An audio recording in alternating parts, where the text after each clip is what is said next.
Assalamualaikum warahmatullahi wabarakatuh. Selamat pagi, salam sejahtera bagi kita semua, khususnya para mahasiswa baru Universitas Negeri Yogyakarta, angkatan tahun 2022. Salam sehat dan adik-adik mahasiswa baru yang saya banggakan. Pertama, saya ucapkan selamat kalian bergabung dengan Universitas Negeri Yogyakarta.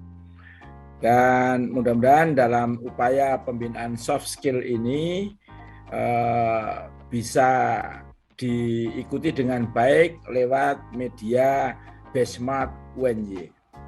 Selanjutnya pada kesempatan kali ini kami akan merespon beberapa pertanyaan yang diajukan oleh kalian dalam agenda soft skill tahun ini, terutama dalam bidang pembinaan prestasi bidang kesejahteraan dan minat khusus. Terima kasih kami sampaikan pada teman-teman mahasiswa baru yang telah menanggapi dan bertanya berkait dengan materi ini. Responnya sangat luar biasa dan saya bangga dengan kalian. Dari sekian banyak pertanyaan yang masuk, kurang lebih akan kami rangkum dalam satu kelompok pertanyaan. Ada 880 pertanyaan yang masuk dan tidak mungkin kami jawab satu persatu, maka kami akan mengelompokkan dalam 6 pertanyaan yang kira-kira nanti dari 6 itu mudah-mudahan mewakili dari yang bertanya dan dari teman-teman mahasiswa yang ikut dalam soft skill ini, dalam pembinaan soft skill ini. Jadi yang pertama pertanyaan adalah strategi pembinaan prestasi mahasiswa itu menyesuaikan dengan potensi mahasiswa. Lalu bagaimana solusi untuk mahasiswa yang belum menemukan potensi dirinya yang ingin ikut serta dalam pembinaan prestasi? Mahasiswa yang saya hormati, mahasiswa yang memilih salah satu UKM tentu sesuai dengan yang dia sukai, minatnya. Kemudian ikut berbagai kegiatan sampai kemudian dia merasakan cocok untuk dirinya. Jadi ada berbagai scheme UKM yang berkaitan dengan minat khusus ini, silakan kalian memilih. Tentu dari yang kalian minati lebih dulu. Nah, kalau kalian cocok, kalian pas, ya silakan lanjut. Dari situlah kecocokan apa yang Anda rasakan dengan minat khusus itu akan mendorong kalian untuk berlatih keterampilan soft skill ini. Karena ada berbagai minat khusus yang itu mempunyai karakteristik masing-masing. Oleh karena itu silakan kalian ikut awal dulu, nanti kalau cocok ya lanjut. Karena di dalam proses di UKM itu akan terjadi asah-asih asuh antara senior dengan kalian. Terus yang kedua, ini pertanyaan yang kedua, ada berbagai jenis UKM. Salah satunya pada bidang kesejahteraan dan minat khusus. Bagaimanakah cara menentukan UKM yang sesuai dengan minat dan bakat yang kita miliki?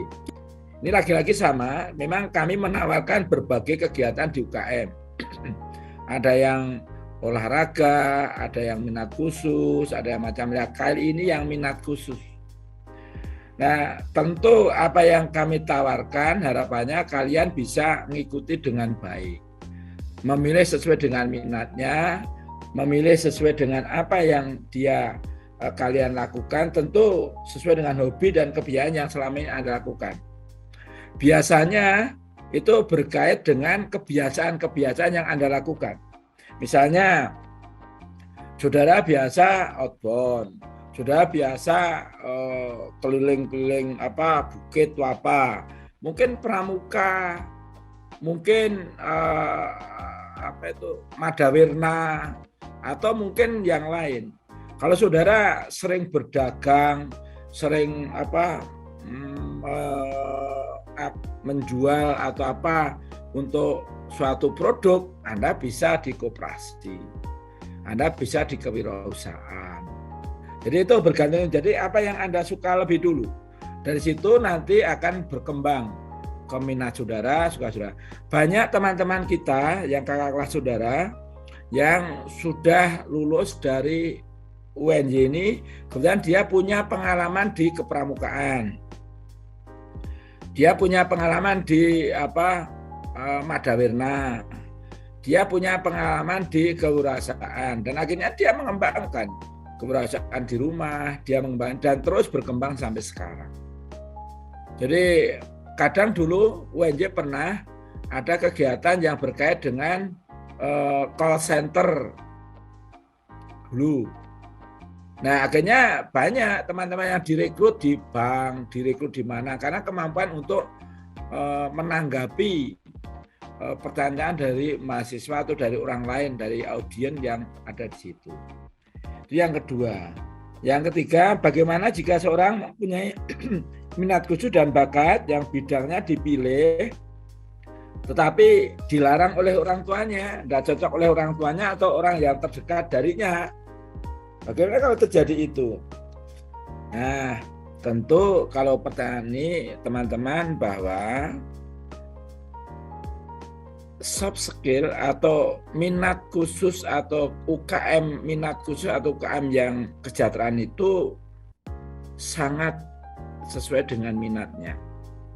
Tentu kalau Anda berminat, yakinkan pada orang tua atau siapa yang bertanggung jawab pada saudara bahwa itu tidak mengganggu. Justru itu akan membawa kita menjadi sukses. Namanya saja soft skill. Ada keterampilan-keterampilan yang diperoleh di luar dari perkuliahan. Dan itu hanya berada di organisasi kemahasiswaan. Tentu yang lain juga ada. Tapi biasanya pakai itu. Teman-teman aktivis, baik di UKM maupun di yang lain, itu ternyata banyak menjadi tokoh masyarakat yang akhirnya sukses. Nah itulah kamu yakinkan pada orang tua bahwa itu tidak akan mengganggu belajar saudara. Banyak teman-teman yang aktif di kemahasiswaan tapi lulusnya juga tepat waktu. Prestasinya juga baik. Nah ini loh. Jadi yakinkan pada orang tua bahwa kegiatan UKM itu justru menambah variasi keterampilan yang mungkin bisa mendewasakan kalian. Yakinkan pada orang tua. Jadi itu. Jadi ikuti dulu, yakinkan. Nah, terus yang keempat, pemilihan prestasi di bidang kesejahteraan ada 4 dan semuanya mempunyai karakter yang keyakinan agama yang berbeda. Menurut kalian bagaimana cara membangun relasi yang baik di tengah banyaknya perbedaan dan dalam berorganisasi juga berkaitan dengan toleransi. Adik-adik bahwa perbedaan itu adalah anugerah. Keragaman itu anugerah. Jadi justru dengan perbedaan itu kita malah menjadi lebih terbuka. Kita menjadi lebih membangun untuk saling bertoleransi, bersilaturahim. Jadi tidak masalah. Jadi masing-masing perbedaan itu kita sikapi dengan ini, dengan arif. Kenapa? Di dalam perbedaan itu tentu ada muncul apa yang lebih dari dia. Ini yang utama. Terus yang berikutnya dari video tersebut telah dijelaskan bahwa terdapat strategi pembinaan prestasi oleh UKM kesejahteraan dan minat khusus. Salah satunya adalah menyesuaikan iklim akademik. Apa yang dimaksud dengan menyesuaikan iklim akademik dan mengapa hal itu penting dilakukan? Oke, memang utamanya adalah kegiatan akademik. Jadi perkuliahan dan segala itu kegiatan akademik. Nah, kegiatannya adalah di sela-sela. Dan harapannya justru kegiatan UKM itu membantu kegiatan akademik. Jadi membantu untuk mengembangkan kegiatan akademik. Karena apa? Banyak teman-teman yang berprestasi secara akademik, tapi dia juga berprestasi di UKM. Jadi dari video itu banyak teman-teman yang telah sukses di situ. Teman-teman yang misalnya di rekayasa, atau teman-teman kami yang di UKM di koperasi atau di mana itu ternyata dia juga sukses secara akademik tapi juga sukses non akademik, karena dengan kesuksesan non akademik itu kita bisa mewakili berbagai kegiatan kampus, ikut lomba sana, ikut ini, bahkan lomba debat, lomba apa, berkolaborasi dengan mahasiswa yang lain-lain.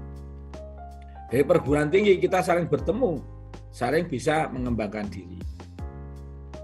Nah, yang terakhir dari rangkuman pertanyaan itu adalah bagaimana seorang bisa mengetahui minat khususnya, bagaimana cara mengembangkan minat itu agar menjadi prestasi yang unggul. Nah, tentu tadi bisa lewat kebiasaan, bisa lewat hobi-hobinya.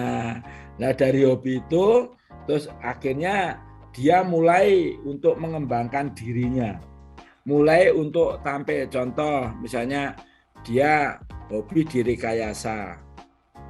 Dia mulai gabung dalam rekayasa, akhirnya dia bisa mengembangkan teknologi rekayasa dengan yang lain. Jadi dimulai dari itu. Mudah-mudahan nanti bisa terus berkembang dari minat khususnya. Oke, saya kira gitu adik-adik. Selamat bergabung dengan Universitas Negeri Yogyakarta. Selamat bergabung dalam UKM minat khusus dan kesejahteraan. Dan mudah-mudahan nanti kalian menjadi mahasiswa yang paling top dengan ikut di berbagai UKM atau UKM yang Anda minati dan prestasinya juga gemilang. Itu yang menjadi dambaan kami dan orang tua kalian. Saya kira begitu. Matur nuwun. Assalamualaikum warahmatullahi wabarakatuh.